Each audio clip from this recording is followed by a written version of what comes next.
welcome back to the Rugby Pod. I'm Andy Rowan, Big Jim and Goodey. With me as usual. We're brought to you this week by Beer 52. This is your last chance, your last week to help yourself to Beer 52's special offer of 8 free beers. To get in on it, all you need to do is go to beer52.com/rugby and cover the postage, and you get 8 of the best beers from around the world delivered straight to your door. That's the word beer followed by the number 52.com/rugby to get your free beers. Don't miss out. How's your week been, boys? What can you say? Mate, Jim, the kids are back at school down in England. Yours? No, they're not. No, Andrew. You know what? I've piggybacked though. Nay. We'll go back. So this Sunday, I was meant to be the big game. # always Edinburgh versus We Are Benetton.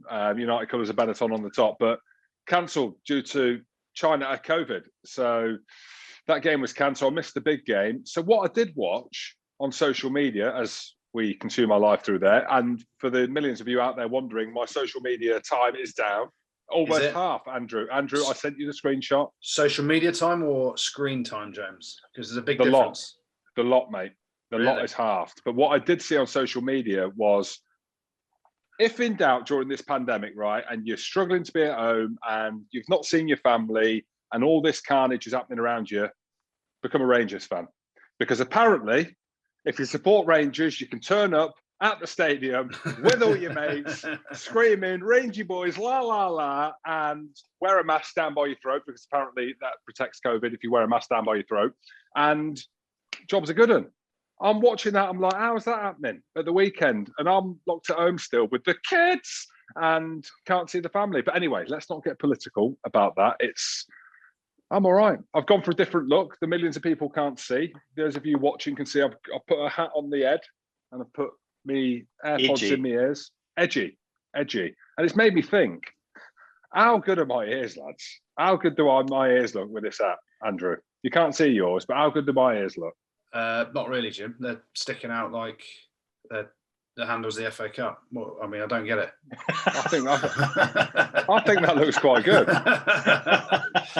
And as I'm covering the barnet, right? As I'm covering the barnet and the beard is back and the chin now is covered, it got me thinking, Andrew, go on, about parts of my body that I don't like or do like. And it's just a bit of honesty, really. You don't like your bush, so you've trimmed it with Manscaped. Thank you. You're welcome. What else don't I like? You'll know. You tell me. You don't like the top of your head? Guilty. Yeah.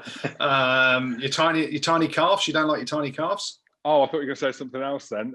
My calves are actually bigger than you think, but no, I'm all right about the calves. Okay. And your question, your Superman tattoo, as you're getting older.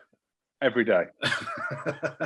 Who gets a Superman tattoo is all I'm saying. Exactly. And the last thing I'd say is you've lost all your muscle around your neck and your shoulders, so you look like you got a coat hanger in your coat every time you put a jumper or a coat on. So apart from that, mate, you're looking $1 million.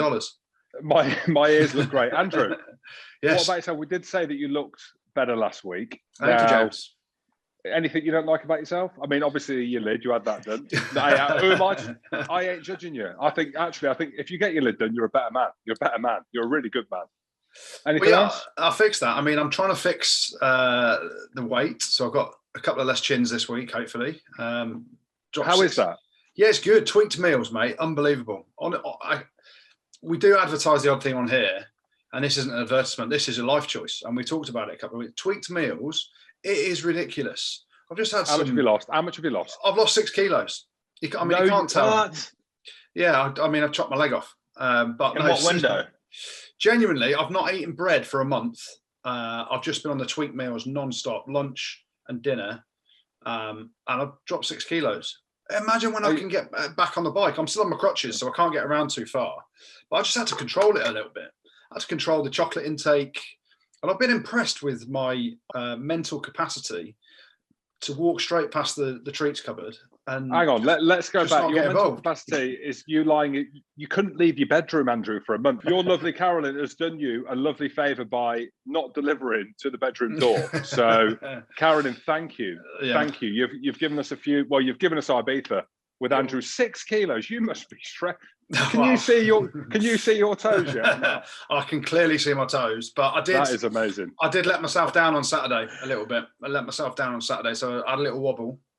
And I just thought I had to get involved with the Cornish pasties, didn't I? So I had a couple of Cornish pasties to celebrate, James. To celebrate an amazing victory. The Cornish Pirates. They put 50 on Saracens down at the Menai field. Didn't see it. Didn't see it. Wow. See it.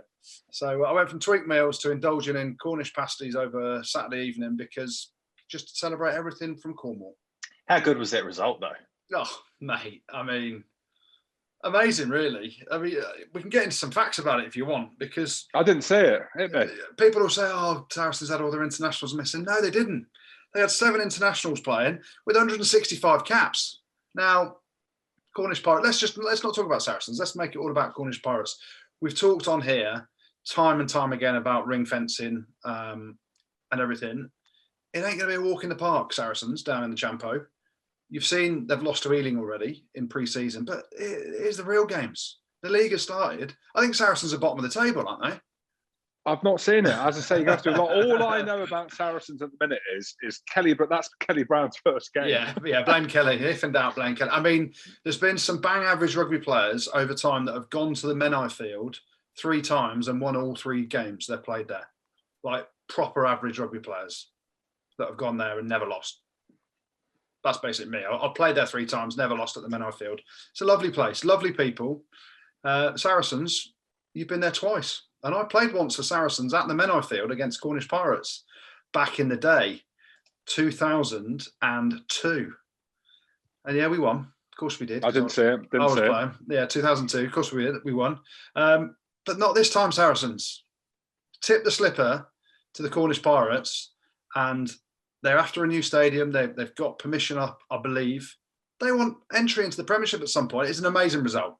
Whether you're a Saracens fan or not, and obviously Saracens fans are going to hate the fact they lost down there, but it's amazing for the game that a Championship team can still compete with the big boys. Yes, there were a lot of players missing, don't get me wrong, but you've got to just tip the slipper to Saracens and talk about the fact that, okay, there might be a gulf over a big season, but there is potential for these teams still to want to play in the Premiership. And that's why the long term, we have to keep the door open in the Premiership to promotion and relegation. I love the Cornish Pirates. Ravo's arm, 50. He played down there, had a lovely house on Seven Cove. And I went there for 5 days. I was in bed for 2 or 3. I got rattlesnaked. Do you know what that is? Go on. There's this barn that's open till 4, 5 in the morning, and they serve rattlesnake on tap, which is a pint. And I've had 10 responsibly quickly because the legend's gone down to Cornwall, and I am absolutely ball bagged. I think I've had alcohol poisoning, but anyway, that's me when I was a younger lad with Ravo's arm 50. And that's the reason I want to see Cornish Pirates, because Andrew, with your 6 kgs, you could be 15 kgs, 25 kgs lighter, and we could head down to Cornish Pirates and we can eat some rattlesnake pints and enjoy it. Well, Jim, we're not in the studio together, so I can't smell your musk, but are you still wearing the Manscaped cologne? Similar to Andrew, not always do we just throw an ad out there, I ain't joking. I am telling you straight now, I smell incredible with that stuff. Incredible. It is like an old school musk, retro, edgy, legendary. I mean, they made it for me. Well, Manscaped is trusted by over 2 million men worldwide for all their grooming needs. So make sure you join the movement and try their new refined cologne if you want to complete the perfect package. And get 20% off and free shipping with the code rugbypod at manscaped.com. That's 20% off and free shipping at manscaped.com. And make sure you use the code rugbypod. You'll be a modern man and you'll be supporting the pod as well. But we'll look back on the Premiership action a little bit later on. But let's have a look at international rugby first. And before we get into the Six Nations, are we getting any closer to the confirmation of a UK-based Lions tour, maybe 4 tests as well, or is it too soon to say? Who knows? Let's just say yes. Who knows? I read this week that there's still conversations going on from the British and Irish Lions that they might still try and take it out to South Africa and play it behind closed doors. Well, that's what they want, don't they? They're trying everything that they can to make it happen in South Africa because we know how important it is for that country to host the British and Irish Lions tour. The money that it brings in, will the money be the same without no fans? I'm not too sure. So it's I mean, that's obvious. Yeah, they're trying. Yeah, well, exactly. They're desperately trying to make it happen there. Yeah. If I was to put my mortgage on it, and I do have a mortgage, Andrew, I know you don't, then I would say it's going to be in the UK and Ireland.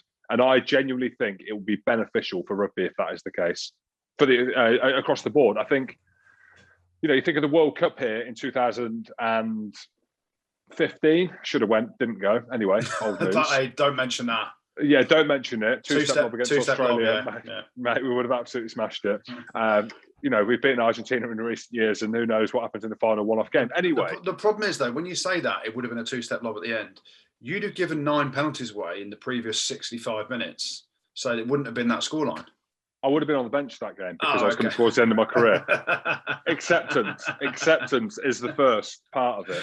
And I'm genuinely now hoping, from a selfish point of view, but also for the growth of the game, that it is in the UK and Ireland with fans. Imagine the beer gardens, is all I'm saying. Can you imagine how good it will be in the summer in the UK and Ireland? The biggest tour on the calendar, arguably out with the World Cup or the World Cup final. I couldn't think of anything better right now. Have you guys heard any of the chat around the coaching setup for the Lions? Yeah, how about Eddie Jones? He's having it. Gas is gone. Eddie Jones wants it. No, mate, imagine. No, thanks. No, I don't know why. I've gone back to I don't dislike Eddie because I don't know him. Do you know what I mean? But the questions over, like, I went through a dip where we were you were calling him Cowboy, and I was just piggybacking. I think that was you, Jim. I think that was you, yeah. Yeah. So I was just going down that route with him, but then I picked up and I was loving him. And then now, I don't know whether it's because of the media narrative and the social media stuff, or the Sam Simmons stuff, but I don't know. I'm not, I'm back on the horse with him. You know what I mean? And we're riding rodeos at the minute, but I can't see him being anywhere near the Lions tour. No, certainly not. Well, the rumours are people like Steve Borthwick. How can Borthwick do it when he's at Leicester? Well, that is the question. So he sacked everyone at Leicester, and then he's going to go on a Lions tour. What a lad! I know, it does make it interesting because you see some people that rule themselves out because they want to focus on their international job or they're a head coach of a club or whatever. And it is, Borthwick was on the Lions tour in New Zealand 4 years ago, but he was an international coach at that point and an international assistant coach. So it's a different kettle of fish. And I mean, imagine how many pints he sank on the Lions tour in New Zealand. I reckon none. Exactly. So there'd be zero banter, but people say he's a very detailed, very good coach. So just him. Obviously, I couldn't work out whether Andy Farrell's putting his hat in the ring or out the ring. You work out that one? You must be putting it in. Who would put the hat out of the ring? But he said he'll do what's best for Irish rugby, which surely, if you're saying that means you ain't going some, because if you're head coach of Ireland, just focus on that. But I'm not saying he shouldn't do it. What I'm saying is, how do you do it as the boss? Oh, it's a rhetorical question. You wanted me to answer that? Well, yeah, just say something. I reckon any coach that gets asked to do it, I would be like, mate, get me in. It looks definitely. Absolutely class to be involved in that setup in whatever way. Kit man, I wouldn't even say kit man all the way up because you're all on par. If you're in, you're in. And my goodness me, Warren, I interviewed you, mate. My phone's there. Bring me in some shape or form. Our mate from Northampton, Tim Percival, he's running the social media, isn't he? We'll maybe carry his phone or whatever or anything. Yeah, I think it'd be. As you can see, I'm excited. To be fair to him, I think he's doing a bit more than just running the social media. He's head of communications, so it's the same thing. How do you communicate? Well, your social media, but he's basically telling Warren Gatland what you can and can't say. Well, Six Nations is back this weekend, so let's have a look ahead to round 4 now. And the title may have gone for England, but how big is this game against France for Eddie Jones and some of the players? The pressure that he's under, with the manner in which they lost against Wales, take aside all the drama around it, the French team won't be in a good state because of the COVID stuff. And, you don't know how them players have pulled up or what training they've managed to do. and the continued talk about informed players, you know, Marcus Smith, Sam Simmons, Alex Dombrandt, all these lads, and yet they're still not in the mixer. So from that perspective, and the way that France played in the Autumn Nations Cup final against them, so I'd say out of all the games that Eddie's been involved in, this is going to be a headline, isn't it? Because we're influencers. This is the highest pressure game for him, IMO. I don't think it is. I disagree, because his contract is going to the World Cup in 2023. So we could lose this game by 30, 40 points. He wouldn't get sacked. So it's one of those things. He's in complete control of the environment, what the fans want to see and what people want to see is an England performance. So the big decision for him, and he's always got the get out. People kind of said after the Wales game that, he didn't make any changes really. It was still the same old players, which is fine as long as you're winning. So now we're not winning. We can't win the Six Nations. People ask the questions, but he's always got things to fall back on. So if we lose, if he chances his arm here, in his opinion, and picks some of the other players in the squad, and let's not forget, he can't go picking Dombrandt. He can't go picking Marcus Smith. He can't go picking Sam Simmons, because they're not in that squad that he's named. I think he could have done, and I've done. I've done a bit of digging, and he could have done, because of the way the selection fits around the COVID testing and the bubbles, etc. But he's chosen not to. If he really, really wanted to, he could have brought them all in. But he's chosen not to. So are we going to see many changes in personnel? One thing I found out this week was that the match fees for the England players are actually being pooled across the whole squad. So in the old times, even go back last season, it was the match fee, and for argument's sake, the match fee last year was 24 grand. That only went to that only went to the match day 23. It got reduced to, I think, around 17 grand with the new deal because of COVID and everything that's hit, and the pay cuts across the game. But they've now pulled that. So instead of just the match day 23 getting the match fee, they're pulling it across all 28 players, so whether you're involved or not. So you then start looking at, why didn't some of those players play for their clubs, even though England put out the press release that said, we're going to give some players game time. Only Ben Urbano played. I wouldn't be wanting to play for my club if there was guaranteed 14 grand on the line when you divvy it up around the 28 players. But is he going to make changes? Paolo Dogwu, Max Malins, Ollie Lawrence, these are sort of players that people want to see. I'd love to see Ollie Lawrence get back in. I thought that it was shit how he got bombed out. Yeah, and what's the point of having these players in the squad if you're not going to use them, especially when we can't win the title anymore? So, for me, I'd perhaps move Watson to fullback and give a Dogwu a go on the wing. Or then do you play Malins at fullback and then drop Anthony Watson and Elliot Daly? So there's the risk. You could potentially put two players in. Drop them, or move, or just rest them, rotate them. Or did you say drop? Well, I mean, to me, if you're not starting, you're dropped. I know they use a language that is different because it suits the narrative. I know they said, we're just changing your roles this week, mate, by not starting. You're dropped. If you ain't starting, you're dropped. Every rugby player knows that, aren't you? And the next best thing is sitting on the bench. And if you ain't on the bench, you're moaning. You're moaning like buggery. You're sapping. And if you're not in the squad, you're hating it even more. But Ollie Lawrence deserves a go. And they're going to have some big centres. They're going to have Vakatawa and they're going to have Galthié probably as their 12 and 13. My word. So, what's wrong with sticking Ollie Lawrence in there? If we lose to France, it's not the end of the world, is it? Because we can't win the title. If Eddie Jones picks the same team again and we lose, then you haven't learned anything. You haven't learned anything. The questions become bigger and you sit there and you say, well, how pig-headed is Eddie Jones? But ultimately, he's in charge of his own destiny, his own team. He talks about, he said this week that only 70% of his squad will make the 2023 World Cup. Well, let's go find the other 30% then, Eddie. Let's give up people opportunities, because we got to the World Cup final in 2019 and we hadn't played another scrum half, had we? It was all Ben Youngs. And then, lo and behold, Willie Hines, who was a late call up into the squad in terms of the evolution of that squad to get to the World Cup, is ruled out. And then they have to bring Ben Spencer, who's not been seen again. So I'm confused, really confused. For me, I'd probably go Farrell at 10, I'd like to see Ollie Lawrence and Slade in the centres, and then you've got to give a Dogwoo a go on the wing. I'd like to see Malins given a shot at fullback, and then probably Johnny May on the other wing on form. So, but who knows what we're going to see. I'd also like to see Dan Robson start at 9 to give him a run from the start, but see what Eddie says. Jim, what do you think we'll see?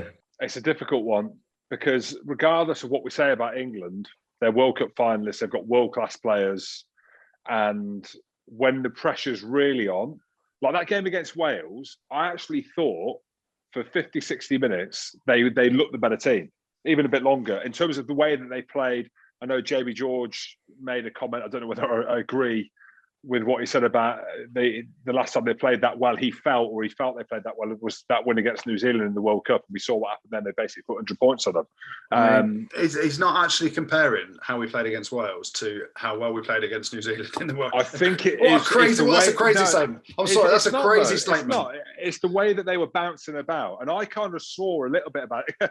Remember, I've been in Saracens, in a European champion win team. When you're on it and you've got the bit between your teeth, in terms of the way, the energy in which they were moving, the way that the ball was moving. Again, I don't want to sit here and actually, I know what I'm bloody talking about with all that stuff, but there was a part of me when he said it was like, that's ridiculous, but I can kind of see a little bit of what he means by that. So, you know, England are a good team. Like the big thing is the big players, and the big players being obviously Billy, how he will play. I thought we played really well against Wales. Marrow is discipline.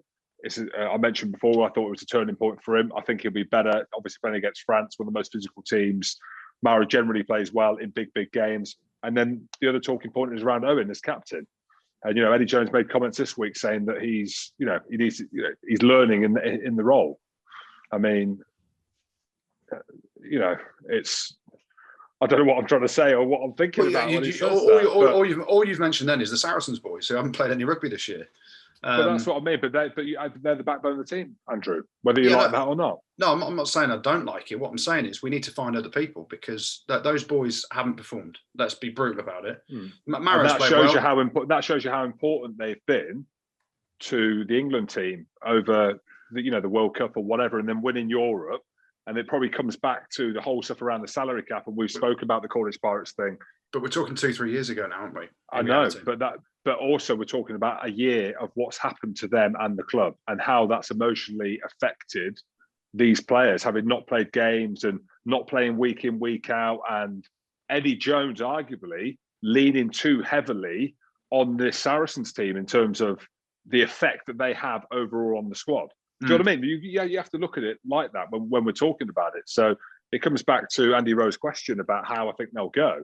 It's hard to say because they are so important to the team. Clearly, otherwise Eddie would have dropped Billy. When Billy himself said he weren't playing well, he would have dropped Owen. Where no matter, regardless of what you're watching, you can see he's not playing well. You would have pulled Marrow off at half time if it was anyone else. So they are the kind of. If it was you, it'd have been 20 minutes, right? After that third penalty, I reckon I would have been off, mate. I reckon I would have been off. But you're up against France, who, as we know, like we go back to that game in the autumn, in that final game, they're unbelievable now. For whatever reason, and well, we know the reasons. Under 20 World Cup, they've won the last 2 in a row. They've got some brilliant players. The depth of players that they've got, they're a brilliant team. You just wonder with everything around the COVID stuff, if they've been poorly, we don't know. They've got to be scanned, like their hearts get scanned, their lungs get scanned. What training can they do? But it's France. Like they could come up and just be absolutely phenomenal. So and this is the thing, right? They could be phenomenal. And also you look at it with what's happened and like you said, Jim, you don't know how much training they've been able to do. Some of the boys played at the weekend. They could be woeful as well, being French. That's going less and less out of the game. Equally, England have been pretty poor. But with the quality they've got, England could put 20, 30 points on them. And that sounds a ridiculous thing to say. It does sound ridiculous because when was the last time France were woeful? Oh, no, I know. Exactly. But you always got that in the back of your mind that can happen to them, especially with, 2 wins on the spin in the Six Nations. Then they go and, break the bubble and just,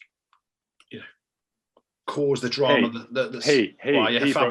Fabian and the boys, load of the boys went for waffles. I don't reckon they're going for waffles this week in London, do you? Once they come over. Well, it depends. If you go to the Rangers game, I'm sure they had a waffle van there probably. Jim, Fabian, like how will he be coping with all the eyes being on him?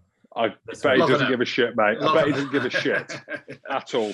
I bet he could give 2 Fs, really.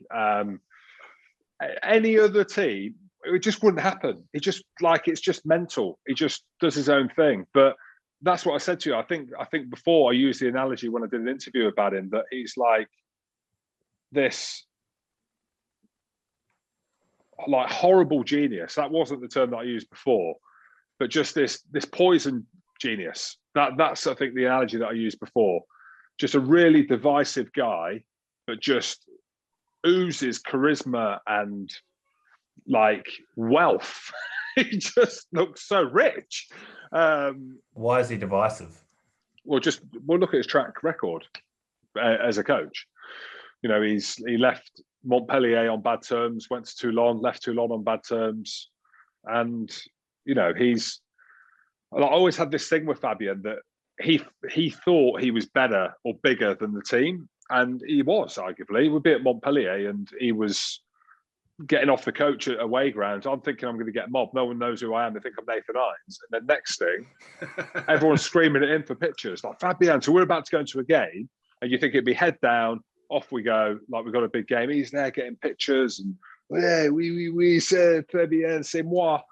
He said a load of other French stuff, but I didn't understand what he was saying. But here's that. But there's a part of that where, like the Jose Mourinho, I don't know. I've only watched stuff that I've seen on All or Nothing on the Tottenham Hotspurs thing. But there seems to be some parallels about how he goes about his business and someone like Jose does, where you'll do adverts and stuff like that, and you'll do the media stuff, and you're quite an open book, and you've got all this razz and dazz. And arguably, there's a part of that we love. Like, we love seeing different characters. You don't need, it's not one size fits all, and you've got this mundane, monotone voice. Eddie's doing his own thing and throwing stuff out into the media. Gregor Townsend is safe as houses, doesn't do anything. Hardly ever hear off Wayne Pivac.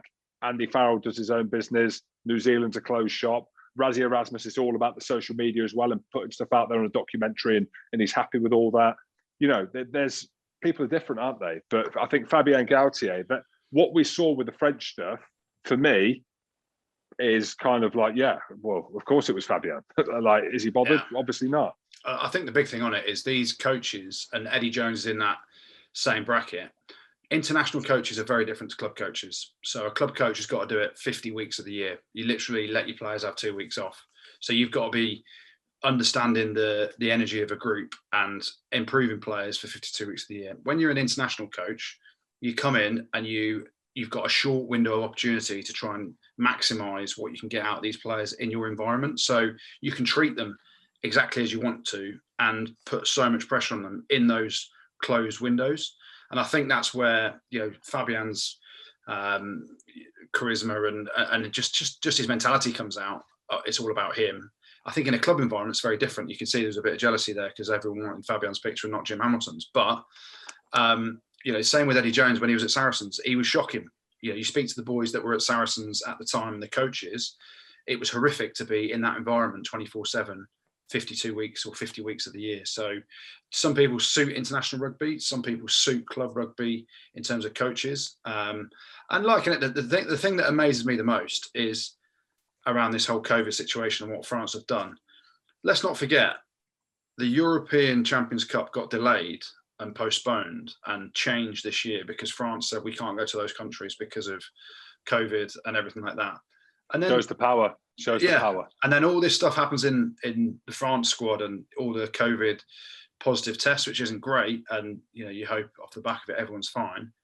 But then they do an investigation and they've just said, nah, we were fine. Everything we did was okay. I don't think it was though, boys. The classic French way of no, deny, c'est toi. So it was them, it was Ireland, it was whoever it wasn't the French, and that's all we know. So, and I think Fabian suits that, doesn't he? Water off a duck's back. He does not give two hoots what anyone else thinks outside of his environment.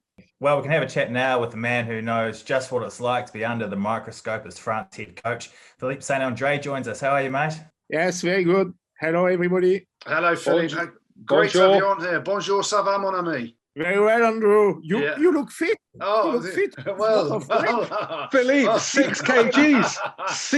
6 kgs. He lose 6 kgs. I can see his fitter than when he was playing for Brave. Merci, Philippe. Merci. Well, what I will say, Philippe, is you had a great win to our listeners over Claremont at home at the weekend. And the star man, I'm just going to say you're welcome because I brought him through at Wasps. Alex Zozowski, man of the match, kicked all the points, absolute hero. So how was the weekend? Good win for you boys. You're welcome. Yeah, thank you. Yeah, it was a very important win for us because it's a tough season. We are quite struggling, and Alex Zozowski was brilliant. He played fly half, and he kicked 100%. A very important kick, one penalty from 52 meters, and I think it's tough, and it's tough for Alex. With COVID, one new club, new culture. He can't go back to see his girlfriend in London or his family. So this period is not easy for the players, but very proud of him and very proud of the team of Montpellier, and we beat a great team of Clermont-Ferrand. Yeah, I did see the result, Philippe, and obviously I know Alex Zozowski really well from Saracens. Obviously, TT Lamosatelli as well, who started the tight head for you. How is the lay of the land at Montpellier? I mean, I spent a season there.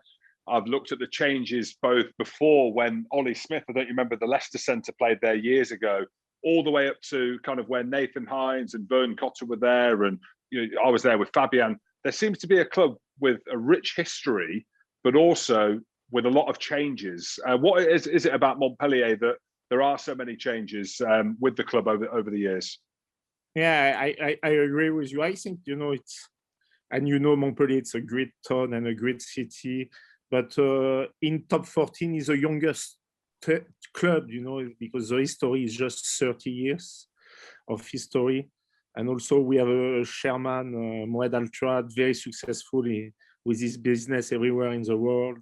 And of course, he's desperate to get success, but rugby, you need to be patient. I think you need to be consistent. You need, and also now with a new structure in French rugby, with a GIF, with the salary cap, with the academy, it's very, very important. If you want to be successful, to put a big structure, a good academy, a good organization in the club, good also structure to train. And it shows that we changed because we needed more French player. We needed to save some money. We need to be to respect the salary cap. So it's 1 year quite difficult and complicated, but I think it will look great for the future because we have young players, we have a new generation of players, and when you have a tough years, the players stick together, they fight together, the spirit, it's amazing at the moment because it's not easy, but I think it will bring some brightness in Montpellier in the future. Yeah, certainly. You mentioned structures there, and you also mentioned that I look fitter than ever. Before, do you need a nutritionist? Do you need a fitness coach from England to come over? I was thinking a kicker coach, but Alex Zozowski did 100%. Shame if not, I was ready to put you 104. Philippe, how is the gym there? Because look, when I was there, remember Mamuko Gorgogzi, the famous Georgian back row, they had one row machine in the gym. And because of the athlete that I was or I am, I'd be on there every day pulling ridiculous scores. And then what the fitness coach did, he'd had no word of a lie, I don't want to stereotype, he had a cigarette in his mouth and he'd just shout, go and stop. And because the session was so hard, he used to give it to the injured lads. And I remember Mahmoud Gorgogzi snapped his calf and he trained after about 3 days and they got him on the row machine. Because the row machine was so hard, I came in the next day, someone had cut the wire. So instead of recording the distances, what they did is just kept them on there for the same time that I was on there, so you couldn't even see how hard they were pulling. But anyway, my lungs were better for it by the end of it. That's all I know. It's a big improvement because the fitness coach was smoking. Was sacked last year. Okay, he's gone. But the gym is still the same. It's okay to smoke, but just not in the gym with the lads. Well, we'll definitely come down for a visit, I think, at some point. But please, you will be the welcome. But we have we have a big project because the stadium is huge, land all around with parking and everything. And it's a big project to do a big structure with hotel, restaurant, camp, organization. And it's a big, we have a huge potential, and we're looking forward to make the next step. We spoke to Zach Mercer last week, who's very excited about coming over next season. What a signing that is for Montpellier. I know perhaps it goes against the norm of him not being French and the way the GIF system's looked at the minute, but he's massively excited to come over and play for you guys next year. How excited are you as the boss to have him? I am very exciting because I signed him. You know, I know well the Premiership, and he's a fantastic player. Also, he can play 6, 7, 8. You know, he's playing more 8 at the moment, and he's very good footballer. He's very skillful, and he's the same in Montpellier. Our squad this year is quite old. Lot of back row like Picamol 35, Fulgence Pedrago 35, Guirado 35, Hooker, Bismarck Duplessis 36, and rugby experience. You need experience, but you need also young player, fresh blood, and he's so much physical and quick now. And we need a good balance in our squad. It's what I try to put together for next year. And I think Zach Mercer, is a great signing for us for the future. No, he absolutely is. You've got a player that I think is one of the most naturally gifted rugby players in the Premiership, who's 23, 24 years old. So he's not coming over just for a paycheck. So I think that's brilliant. Philippe, we need to get on to the obvious, okay? I don't know whether you saw Rangers won the Scottish Prem at the weekend, and the fans were out there in force. What's happening in France? Is there a similar thing? You know, Fabian's off kind of doing his own thing and what have you, the celebrations going on. Obviously only joking, but what is the lay of the land with the French team scenario and I suppose the COVID protocols? They're very strict over here in the UK and Ireland in terms of their teams. Are they as strict in the French squad with all the protocols around the COVID stuff as they move now, hopefully, to play this weekend as well? Waffles. All I'm going to say is waffles. Waffles in Rome is all I'm saying. I think it's difficult for me because in the French league, the protocol is very, very strict, very, very hard. And if you have 3 guys positive in a time of 7 days, you need to stop everything. So you cancel the game. You must go back to training just with 5 players and 1 fitness coach. So in top 14, the organization, it was very, very strict and very hard. In the French Federation, it looks quite different. It was a protocol with a government. And I think it was a French way, 2 wins in a row. We beat Italy in Italy, we beat Ireland in Ireland, and maybe 1 troisième mi-temps. And some things happened, but it was a lot of things going on in the newspaper. But it was what's the name? The minister asked to do. I don't have the name in English. Une enquête, one. I don't know. Investigation, wasn't it? One investigation, exactly. I knew that word as well. And apparently everything looks good at the moment. But for me, we had 2 players get the English COVID. It was Mohamed Awas, then he speak again for this week, and Arthur Vincent, our center, and our center is still not picked because he still don't feel 100%. So I will say that for us, the health of our players is the biggest priority. And just I hope then we will see a great game of rugby Saturday between England and France. Yeah, we definitely want to see that. And from the investigation, Bernard Laporte said that France did nothing wrong. So, yeah, I mean, I'll take that as that's definitely the case. Deny, reaccuse. Let's talk about the game then, because obviously there's a couple of big names back in the squad. Untamak and Vakatawa in the backline especially. How do you see the game panning out, having France not play for a few weeks and England been pretty poor so far in the Six Nations?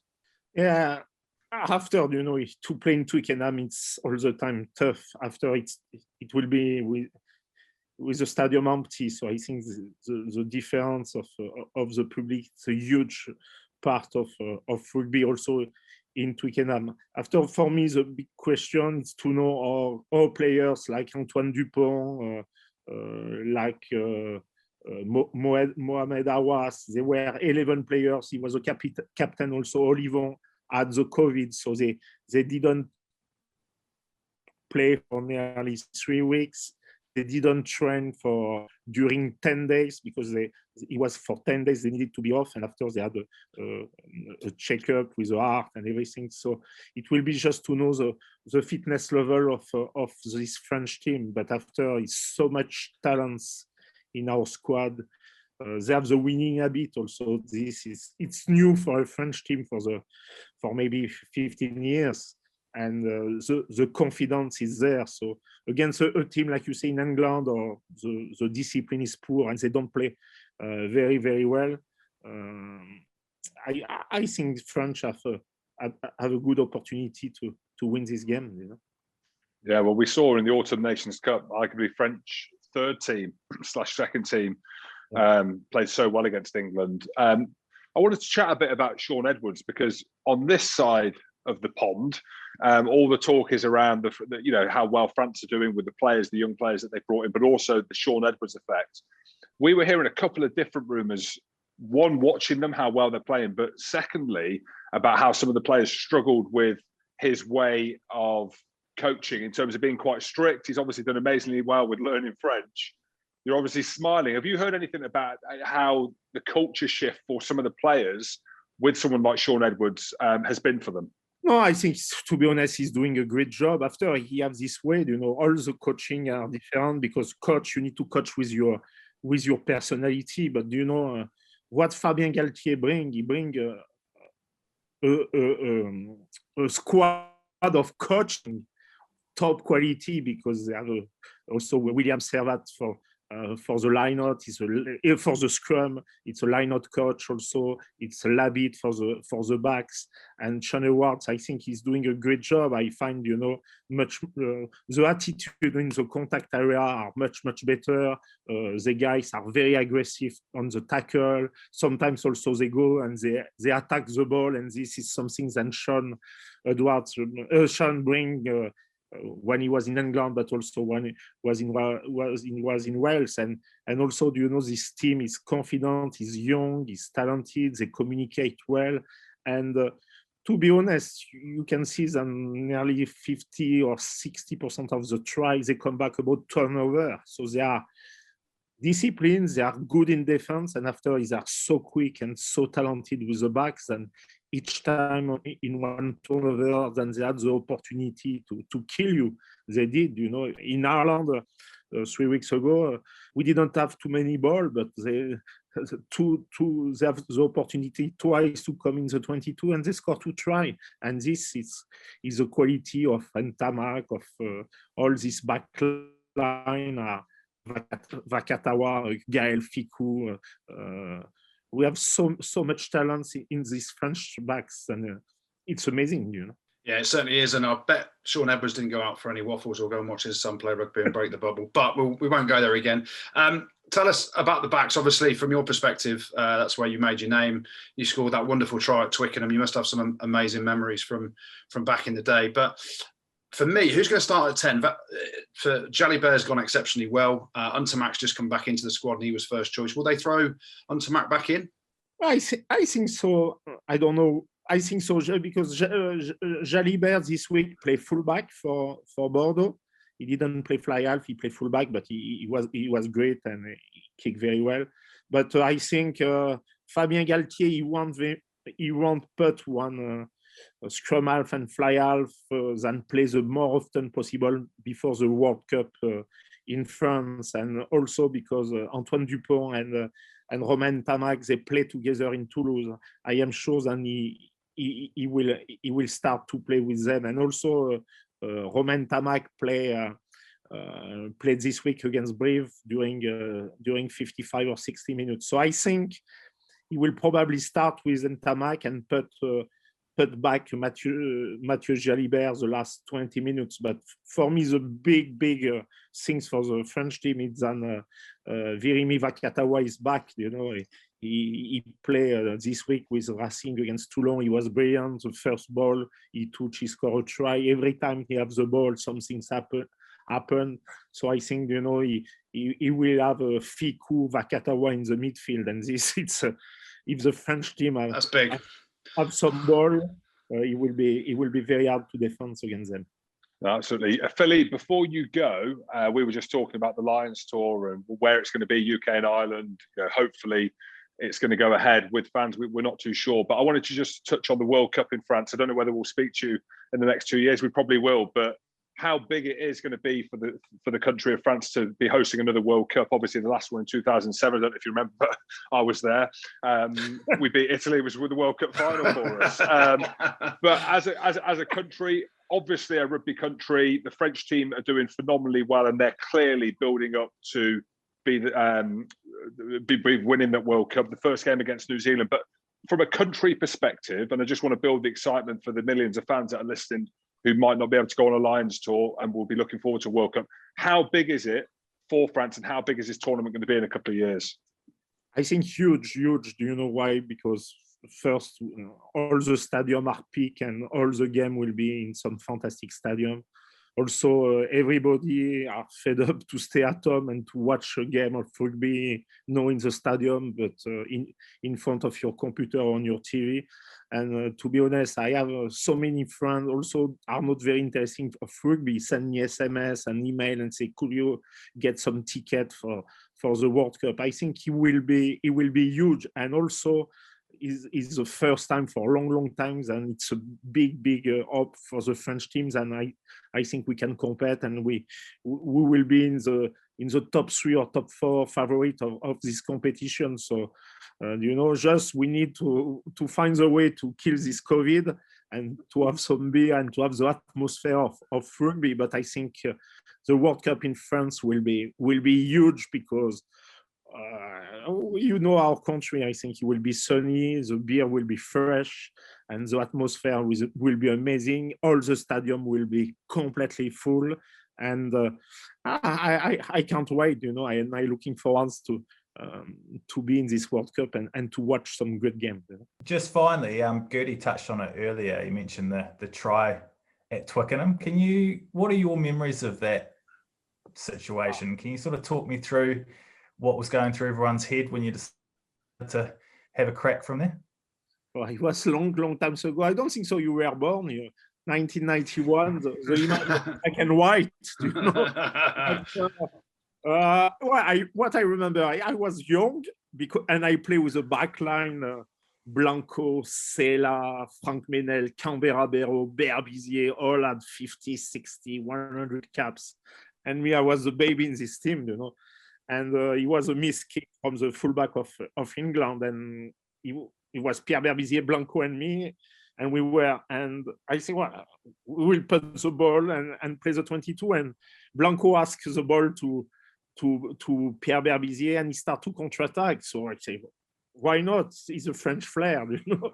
And I carry on in the middle, because at this time people was kicking. When you are on the touchline, you're kicking in the middle of the pitch, and switch with Sela, Canberra Barrow.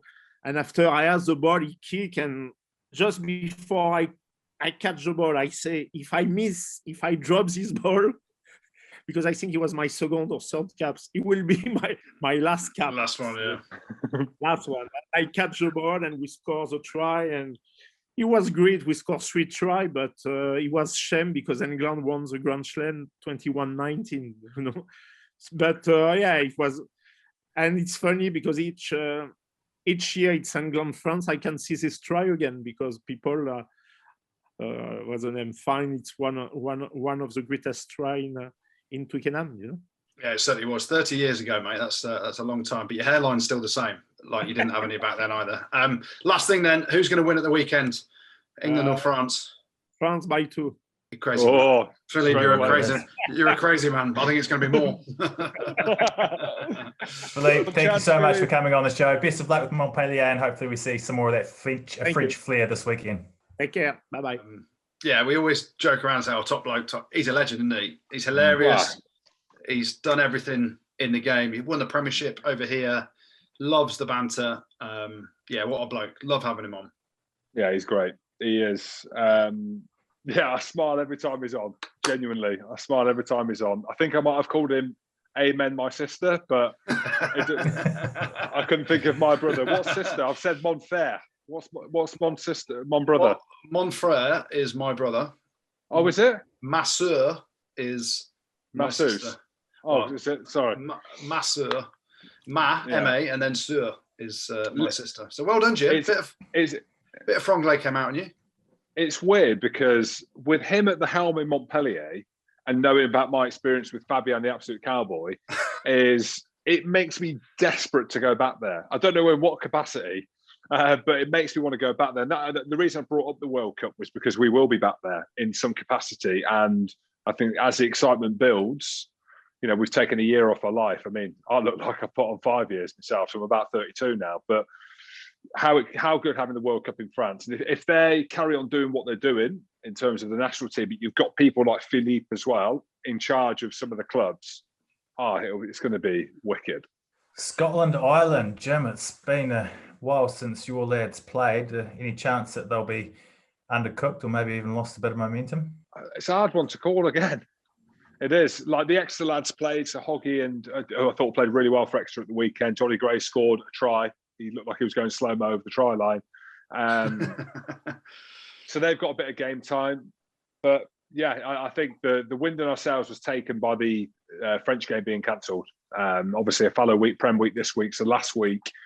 But yeah, it's a home game we must win if we're going to do anything more in this tournament. The rescheduled game against France hasn't been confirmed yet. So it is what it is. It's this game against Ireland and then the game against Italy. And we'll see. But I don't know. It's a hard one, isn't it? Because I always say, I reckon we'll beat Ireland. And we hardly ever do. So this is the year. Again, I don't really know what more to say about it. It's probably a well-matched couple of teams.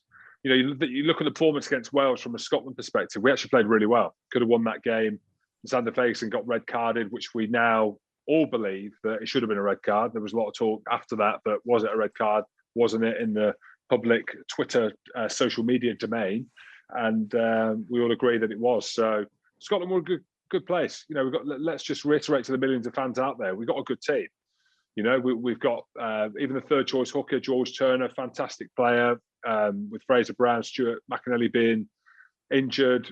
We've got three really good second rows, back row, Hamish Watson, Jamie Ritchie. We've got Matt Ferguson playing really well as well. Ali Price at 9, Finn at 10. Chris Harris, who was brilliant again for Gloucester at the weekend, who's apparently an outside bet for the Lions as well. Darcy Graham, Duan van der Merwe on the wing. We've now got quality players. The big thing is for us is a game against Ireland at home. I think we should be winning because Ireland aren't as good as they once were. They're under a bit of pressure. They had a good win against Italy over in Rome. A good win. They smashed them. The two games that Ireland have played where they've been big tests for them was the game against Wales, where Omani got sent off, and the game against France, where they got well beaten. So this is a must-win game for Ireland. It's a must-win game for Scotland. Hey, what an interesting week. Mate, this is probably the weekend of the tournament, this. Yeah. In reality, when you look at the fixtures, the two main fixtures, obviously, are Scotland, Ireland, and England, France. You could make a case for any of the teams winning both games, right? So, Ireland actually came in some real good form. I know it was only against Italy, but it was the performance and the manner of the performance. Their attacking structures look good again. They look well organised. Sexton's going to have another rest week last week, so he's going to be fresh again, no knocks. Conor Murray and the Stockhorse are back. Conor Murray's back. I don't think Stockdale will play. He's not played that well. So if you're picking on form, I don't reckon you're picking the Stockhorse. But how dare you? How dare you? I know. I'm just honest. Has he played that well? Has he made a load of errors? So again, coach's prerogative. But when you look at it, they're back three. Who are you dropping to pick Stockdale, who's not in sparkling form? Well, I think he's a winger. So that's IMO. And you look at James Lowe, he's in there in that position until he decides he ain't in that position anymore. Yeah. So Lama on one wing has played very well as well. He's a quality player. And then Keenan at fullback's arguably been one of their best players. So that's why I sound harsh, but that's why I don't think I'd pick Stockdale. Maybe put him on the bench, depends on the makeup of your bench. But it's a really intriguing game because Scotland, I feel desperately for them in a way, because they had so much momentum, the highest of highs beating England at Twickenham, then the red card against Wales and the close loss towards the end. And then you're thinking, well, they can get back on the horse, go to France and do a job over there. Finn Russell in the city lives in, and the French go and break the bubble and the game gets postponed. So the wind has clearly been taken out of their sails. But what an intriguing game. Where do you think the key areas are? I can't wait to watch Sexton v Finn Russell. And that's the fly half thinking and seeing it. Two completely different players, but the influence they have over each team, very different, but so influential. I don't know. It's a tough one, isn't it, Jim? It's a tough game. It's a tough game to call. Like they all are. And again, I don't know why we're sitting on the fence because there's no fans. But that's I could see Scotland winning. I really could. But Ireland's a team that we struggled against.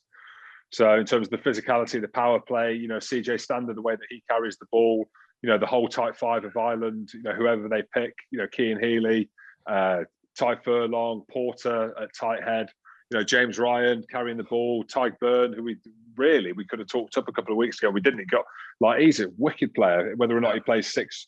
And I think that he's now the sixth for Ireland going forward over Omani. So Scotland struggled in the past against physicality. We've kind of got past that now. We saw that against England. But for me, I've seen enough against England and against Wales, even with 14 men, that we can beat Ireland at home and actually win quite comfortably. I think you're deluded. Winning quite comfortably is quite deluded, I think, Jim. Well, define comfortably. By 3 or 4? Okay, well, let's get your predictions for the Guinness Pint Predictor on Match Pint to wrap up the Six Nations chat. If you want to get involved, it's the same format as usual. Just download the Match Pint app from all good app stores. Predict the scores, beat your mates, and win great rugby prizes. Make sure you join the UK's biggest private league with the league code RugbyPod as well. All right, Italy, Wales, what's happening? Well, I remember I called this as the wooden spoon decided. Can you actually believe? I can, mate. I can believe some of the gibberish that comes out your mouth. I cannot believe I actually said that. We've been doing this for 5 years now, Jim. This is season 5 of the Rugby Pod. And nothing surprises me with your brash statements around getting things completely wrong. What about the weekend? Especially with Wales. Take an example of the weekend where you tweeted about London Irish. Oh, this team's proper. From your tweet, they then lose about 20 points to Leicester Tigers. They lost by a point. They lost by a point. Yeah, the turnaround. You know what I mean? Yeah, I know what you mean. Wales comfortably now. We're on a hey, we're on a wave. We're on a wave. Alan Wynne-Jones to carve up man of the match. I'm gonna say it's in Rome, isn't it? Yeah. Oh, it could be a slight leveler. Wales by 20. Oh, really? Could be a bit closer, but I'm going to say 20 now. But you know me, Andrew. You'll change. I'll have a look. I'll have a look at the teams. I'll get a feel for it. The more of the match, and I might change my match point predictor. But from now, I'm saying Wales by 20. Yeah, it's an interesting one because you look at the selections. Is he going to give Sheedy a go at 10? I think he will. And then obviously for them, they're beating Italy come what may. They then go into their last game against France, a Grand Slam decider potentially. I'm going to go Wales by 30. Wales by 30. Yeah. All right, fair enough. Yeah, and also Alan Wynne-Jones man the match and 4 tries.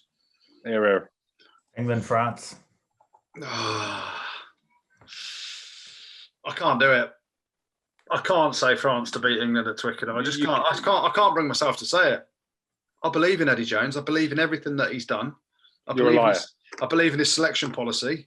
Liar. I believe in him not picking the form players in the Premiership. I believe in all this, Eddie. So I'm going to believe that England are going to win this by 7. What am I on about? What? England by 7.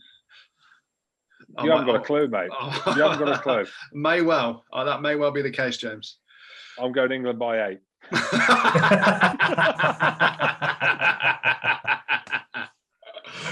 Actually, is that what you guys are actually going with? Well, it's today being Monday when we record the podcast. Again, I'll have to look at the teams. I'll have to see who France put at 10. You know, is Dupont feeling all right? Like, how's he feeling? Olivon, the captain. I'll make a proper call then. But if you want to go with me now, anyone listening, I probably wouldn't do that with looking at where I am in the league. I'm going England by 8, but I could change my mind. Thank you, James. Scotland, Ireland, what's happening? Oh, I just said it earlier. I think Ireland are going to win. No, I'm not. Did I say Scotland comfortably earlier? I think you said Scotland comfortably earlier, Jim. Yeah. Scotland by 4 then, comfortably. Is that comfortable 4, is it? Hand on heart. Again, I'll have a look. I'll see. I'll do some digging, see how Finn's rocked up to training, see if Hamish has still kept the horrible mullet. And yeah, I'll see if Sexton's grown his hair out a bit more and it's grey, then it could be Scotland by 10. But from what I saw before where he went really short and he looked younger, I'm going to go Scotland by 4. You could technically have a comfortable 4-point victory, Jim. Because you could that's what I said. That's what I meant. I mean, you could be like 2 scores up and they score in the last minute to make it look a lot closer than it potentially was. So maybe you do speak sense, Jim. So I'm going to go Ireland by 6. All right, let's look at the Premiership. Goody. Wasps. I know. And I've only got one place and one person to blame, really. What, the ref? Who? No, Eddie Jones. Fair enough. Yeah, just blame Eddie Jones, because if you play like Sam Simmons, you're basically playing away from what England are doing. So you're doing shit that none of the England boys are doing at the minute. So you're playing exceptionally well. Everyone says he should be playing for England, but yet he's not getting picked. So the Wasp boys have taken a leaf out of Eddie's book, and our discipline is absolutely horrific. I think we're the most penalised team in the Premiership. Our discipline's been so bad that I think Eddie Jones must have been to training at Wasp and said, guys, fellas, this is what you do, mate. You want to get in my team? Just give a load of penalties away, mate, and you'll be picked, mate. So the Wasp boys have been watching Eddie and his boys play and thought that's how to get in the team if we play and do what they do and just give them loads of penalties away. So, yeah, discipline's poor. Confidence is low. I've said it before, missing a few boys, very important boys to the team. But, yeah, just not good enough at the minute, I'm afraid. Would you make of all these red card? Ridiculous. Do you reckon? Mate, come on. But he got pushed. He got pushed. No, he didn't. No, he didn't. He accelerated into it. Well, for me, I'm not saying, and this is the big debating point, where the line is and what World Rugby are trying to do, and we've said it for ages, they're trying to stop these upright tackles. Look at the way Ollie Thorley goes into the tackle, and he's accelerating. But he's running through bodies. Yeah, he's running through bodies. One of the best tacklers, Goody, off them kicks is a Gloucester teammate of his, Lewis Ludlow. Yeah. Right? So he's one of the best tacklers off the kick. But when he gets a direct shot, I don't know how Ollie Thorley can go down in the aeroplane thing that Rob Baxter's mentioned about with the arms out and make a dominant, like you're running like through bodies. But this is the thing, as a defender, you've got a massive responsibility now.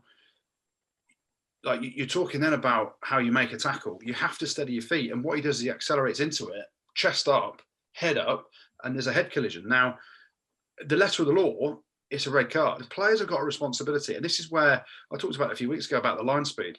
When you're trying to fly into a tackle, you can't do it anymore because you're running the risk of a head-on-head collision. So what we're trying to do is improve the game from a safety point of view, but also from an attacking perspective. Defences have dominated games for a long time, and that's because line speed has gone through the roof, physicality of players, size of players, bulk of players has gone through the roof, which means that there's less time for attacking intent.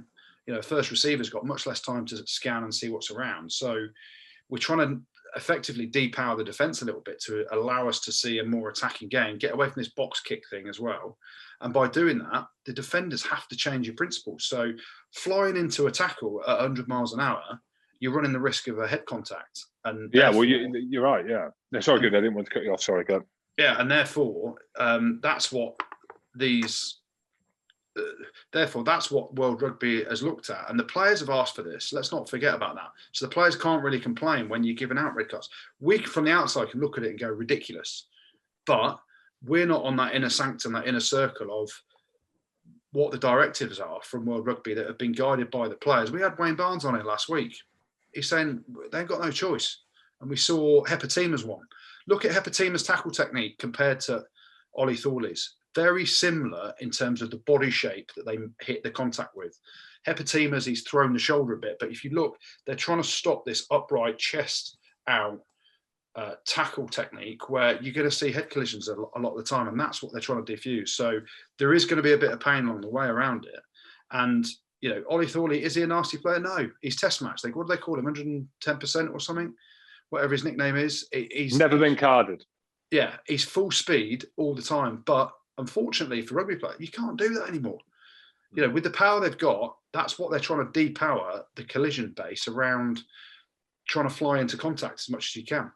And that comes on to my point that I was going to make around, I don't know if you saw Aaron Morris is on Rory Hutchinson, where he's flown out the line to make a dominant collision on Hutchinson, got his head the wrong way, and nasty concussion. So arguably, Andrew, you're right. I'm not saying that I can't believe they've given Ollie Thorley a red card, because we spoke about it last week. Head on head, shoulder on head is a red card now. But for me, I thought there was enough in there. But maybe not. Maybe I need to even shift my mindset just a dial or two even further round. But anyway, out by the Wasps. Yeah, but mate, discipline shocking. But Saracens got humped by Cornish Pirates, so didn't see it. It was quite a game at Welford Road on Friday night, wasn't it? Yeah, go back to Jim's tweet. Irish are proper. We said it last week and the week before, didn't we? They're a decent outfit. And going back to Jim's tweet, the timing of it, they went from, what did they go from 13-0 up to about 32-13 down after your tweet, Jim, or something, was it? But they came back though. Yeah, they did. Only a proper team could do that. So I'm well impressed with Irish, genuinely. And I think when we spoke at the beginning of the season about what teams we thought might be relegated or be the bottom of the league, I think neither of us said London Irish. You look at the profile of the squad that they've got in terms of they've not just signed players, Andrew, coming towards the end of their career, mate, for a paycheck. Jim Hamilton. Exactly, but I never signed. Probably the best thing that ever happened to them. Did you not sign it? Oh, I did sign it, yeah. Oh, but you just said you didn't sign. Oh, yeah, but sorry, I signed, but I signed with a pencil, not a pen. So it's probably best that I didn't play. But I genuinely think they look proper. Style of play that they play, the two-sided attack, the physicality in which they carry the ball, the profile of players.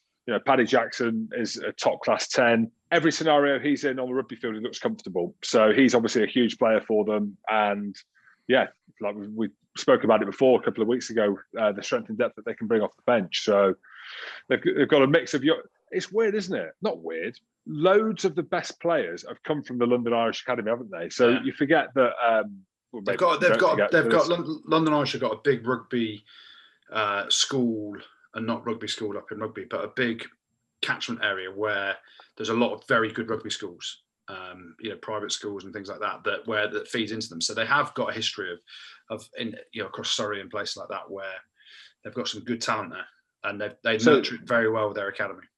Yeah, they have, and you put Declan Kidney-Bean, I think it was him. He had his mask on properly; it was almost over his eyes when I saw him on the TV. But you know what? I think Leicester are good now as well. I can see a real slipper. Yeah, real identity in what they're doing in terms of the style of play. Wigglesworth's massive for them, isn't he? South African identity. Told you, they've just signed another Sapper today as well. They've signed about 20 of them now, haven't they? Yeah, they have. So, yeah. But Leicester look good, didn't they? They look hard, uncompromising. The traits that Leicester of old were built on throughout their glory years. They've got some big, solid South African boys that run hard, tackle hard, smash people, do the nitty gritty. Up front, they've got some quality as well, and it's interesting. And if Freddie San goes to Leicester next year, which is the rumour, James, I think that would be great for him as well. Leicester, they're looking a lot better than they've been for the last few years. Well, Exeter's looking a lot better than it has been over the last few weeks. Back to the best with their win at Bath, do you reckon? I mean, Sam Simmons and Sam Skinner, all the S's basically, isn't it, Jim? And the H of the hog, who is an S as well, because it's Stuart. I see what you've done then. The slippery S's. Extra quality team. That's it. End of. It's, they might have a lull, they might have a dip, but the cream always rises to the top. A famous man once said, or it could have been a woman, I don't know. But extra good team. I'm going to put their performance down to Rob Baxter chopping his lid off, because I think his pre-match speeches, no one can take him seriously. They're thinking, if that ain't itchy, Rob, then I don't know what is, mate. So I reckon Hoggy's had a word with him. He's got his lid cut. But yeah, Exeter going to be there at the end of the season, aren't they? I think fair play to Bath as well. Yeah, they did. Can you imagine Rob Baxter's bush as well? I mean, it's Devon. I don't think they're all like Henry Slade and Jack Knoll. I tell you now. Yeah, true. But yeah, Bath, they went 13-0 up, played some good stuff. But yeah, Exeter are the best team in the league when they're on point, and yeah, that was them back at their best, wasn't it? Dominant forward carries. Imagine you in that team, Jim. Well, you'd have been an even bigger legend, wouldn't you? That pick and go that they do, where they latch onto each other, That's have been my. No, it's not me. No, it's not me. Tell the back that. I'll be like a question mark, like a king prawn going into contact. The pain. But they've changed the game. Exeter changed the game, haven't they? In terms of that part of the play, the physicality around that, physicality around the driving ball. I don't remember. I'm trying to think of another team in World Rugby that have been as dominant in that area of the game, and they've changed the game. The issue that you've got now is everyone is obviously picking up on that and doing it, and like a Bristol, for example, adding different layers to the game and some superstar quality. But Exeter will be there or thereabouts. And we spoke about Cornish Pirates, didn't see the game against Saracens, but did you not? That didn't see it, no. But that neck of the woods, like the Cornwall and Devon, you talk about hard, and you talk about rugby, and you talk about built to play. That's where they're from, mate. They're from Devon, on the cider or the rattlesnake. There might be a cider, but anyway, don't drink that. Where are the Quins boys getting their players from? They've won 6 from 7 in 2021 so far. Jim, do you owe them an apology or? Nick Evans. Effect. That wasn't the question, Jim. I think Andy Rowe said, "Have you got an apology for them, James?" Why do I need to apologise for them? They're doing their thing. Danny Kerr's finally rocked up. Joe Marler's playing week in, week out for them. Marcus Smith, ridiculous. Marcus Smith's class. Danny Kerr's playing well, to be fair to him. Yeah, a good team. And hey, again, I don't know what to say. I'm just kind of giving you a snapshot of the millions of people out there of like how Harlequins look. They've got a good squad of players. We've always said that. And now Nick Evans, I think it was him, he had his mask over his eyes, not like Fabian. And they've got Jerry Flannery, who was obviously at Munster, had a break from rugby for a year, coaching the forwards as well. And you think about the DNA of that team with guys like Nick Evans, who was obviously at the club, Adam Jones, who's been there for a while now, Jerry Flannery, the rugby pedigree and the IQ they've got now. And for whatever reason, we know that Paul Gustard didn't work. Okay, clearly there was an issue with Guzzi and the squad of players, because you look at their performances now. You marry that up with, like Goody said, I mean, who wanted Marcus Smith to go to Sale? I don't know, but Marcus Smith, I was a little bit unsure. He looked almost like a bit like Cipriani. That's what I felt before when I used to watch him play. For me, he's one of the most complete 10s in the world. Was it you who said he was as good as Dan Carter? I heard someone say he was as good as Dan Carter. I didn't say he was as good as. I said he's got the traits of Dan Carter. And everything that he does is, the only thing potentially you could look at, does he look at? Yeah, his hair's too high on the top of his head. He needs to get that trimmed down a bit. But defensively, does he? I think he does make tackles. Yeah, he does. He does. Well, the best tackling fly halves in World Rugby is Finn Russell. Not just talk about Scotland now. Let it go. But let's talk about Saints. Let's talk about Saints, because they absolutely butchered the game. It was a wonderful game of rugby in the first half.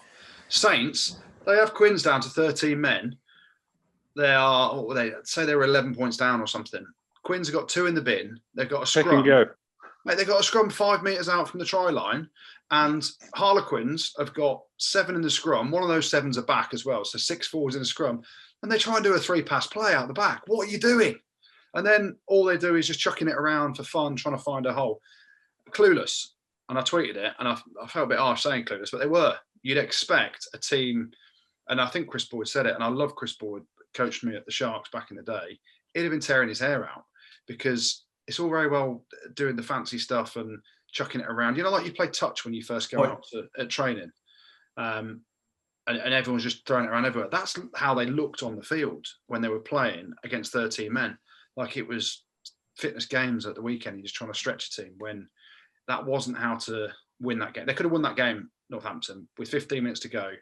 Quins had 2 in the bin. They had all the pressure, all the momentum. And for the life of me, their decision-making was abysmal. Okay, well, let's finish things off with the good, the bad and the ugly, which is brought to you by the geniuses at Suns. We're doing great work with all the men out there with one of the key issues that they don't often talk about: how to keep your hair. They're a men's health brand that offers a range of licensed and medically proven products for preventing and treating hair loss, and they deliver via a monthly or 3-monthly subscription direct to your door. It's reasonably priced, and they get results in 9 out of 10 men. So just visit sons.co.uk and use the code RugbyPod20 to get 20 quid off your first order. That's sons.co.uk, and the code is RugbyPod20. Yeah, let's start in the Guinness Pro 14 and Munster. A hell of a victory for them. Big derby game against Connacht. They won that 20 points to 17 to book their place in the final. And sticking in the Guinness Pro 14, Leinster are going to be the other finalists. They also get a tip of the slipper for beating Ulster comfortably at the Kingspan Stadium, 38-19. Hell of a performance by them. I just look at Rhys Ruddock. He looks hard as fuck, Jim. Ridiculous, mate. Yeah. So the final of the Guinness Pro 14 with 2 rounds to go, we already know, is Munster against Leinster. I mean, how does that sit with you, Jim? Where's the playoffs gone? Boys aren't happy with it, are they? Don't blame me. Just blame. I don't know. I don't want to say the name, but just blame. We'll blame someone or some place. China. What else was good? Montpellier. We chatted to the big boss man, Philippe Saint-Andre, earlier. They get a tip of the slipper this week. They beat Clermont in the top 14. Alex Lazowski starred for them as well. At fly half, you're welcome. Taught him everything not to do as a 10, basically eating and not training. So well done to Loz and Montpellier boys. We've given them a bit of stick on here in the bad plenty of times, but they're coming good now. What else is good? Let's go to the Premiership. I was going to say, AJ McGinty, how good? We've talked him up on here a fair bit recently, Jim. He's tearing it up on a regular basis for sale. This week's offering was his round the back, flick, pass, ludicrous offload to create a try for Luke de Jager. See his sidestep as well. You got that in the locker, Jim? It did and have a very different. I probably did at some point. Yeah, I don't know if you saw the game against India. Yeah, India. You saw it. Yeah, you saw it. Mate, if that was Bowden Barrett or Danny Cipriani, the world would have gone mad for that offload by AJ McGinty. So well done. I tweeted it. You not see it? Sick. That's what the cool kids do. I was going to do a flame, which means lit, but I just did both sick instead. Nice. What else was good? Staying in the Premiership, Siva Nalango, just redonkulous for Bristol. He was phenomenal. 9 carries, 120 metres made, 4 clean breaks, and a hat-trick for the Bristol Bearbacks in their victory over Worcester. Wasn't a great game, but he was unbelievable. What a sign he is. Apparently, he may qualify for England. No doubt. Residency and all that malarkey. All right. Just get him in, Eddie. Well, you pick him as well, Eddie, man. Come on.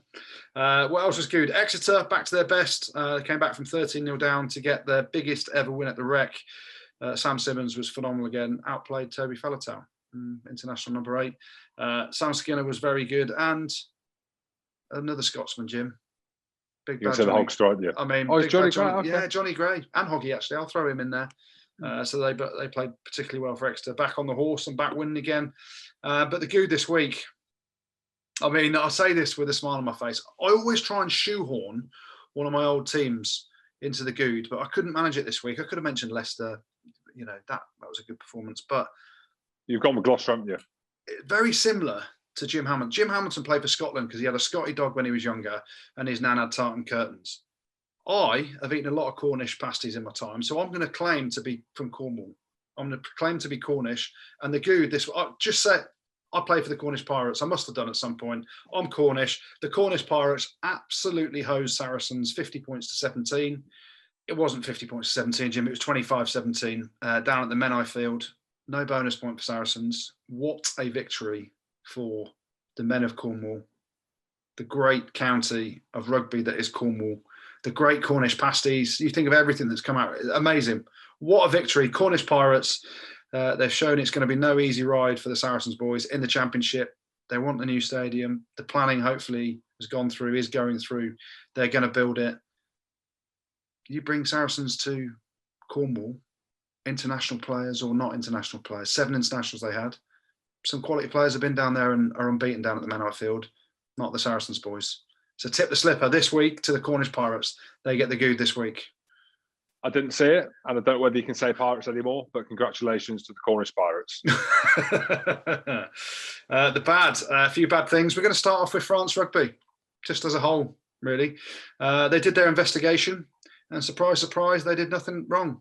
Deny, reaccuse. They used the Jim Hamilton line of life. Deny, reaccuse. They did their investigation. And didn't get them out of it.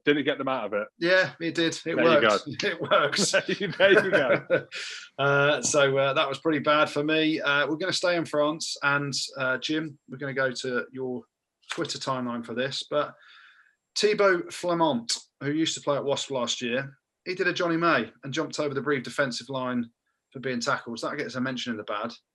But the bigger mention is the worst bit of refereeing I've seen in a long time. The worst thing was the ref said play on. No, jouer. He's jumped over 2 tacklers, landed on his head, knocked the ball on, and the ref just said play on. That's fine. What are you on about, French ref? His name, the French ref, was Luc Ramos. Absolute cowboy. Yeehaw! He didn't sound French. He sounds Spanish. That does. Just maybe because Luc Ramos. Luc Ramos sounds like English Spanish. He didn't sound French. I'm just saying he might be an English Spaniard. Well, I think he's French. And I think we'll say he's French. He made that decision, so he must be French. Yeah. What we're talking about. Luc is spelled L-U-C, so that is the French way of spelling. Oh, okay. But Ramos could be on the border of France and Spain. And Thomas Ramos, I don't think he's any relation, but he was playing for Toulouse as well. Came off the bench. But anyway, how you've not given a penalty there. You just said play on. Absolute joke. What else was bad? Randox. You heard about this one, Jim? Tell me, I might have done. Well, the COVID testing company that were responsible for the shambles with Bath when they listed all the false positives and all the guys had to go into self-isolation and cause a bit of drama around the Premiership, they got the boot. So the bad news for them is they've gone. They've gone because Jim Tell the money that. Tell the money they've lost that. Well, you called them out on air, Jim. So they've got the boot for Premiership Rugby, and a new company has taken over the testing program. So loving life. I bet they are loving life. Yeah, bad news for Randox. What else was bad? I'm going to say it, Jim. What? Wasps. I'm putting them in the bad. Oh, goody. Hang on. I'm putting Wasps in the bad. There's something more to it. There's something more to it. There is. Basically, Eddie Jones. Wasps and Eddie Jones go in the same sentence.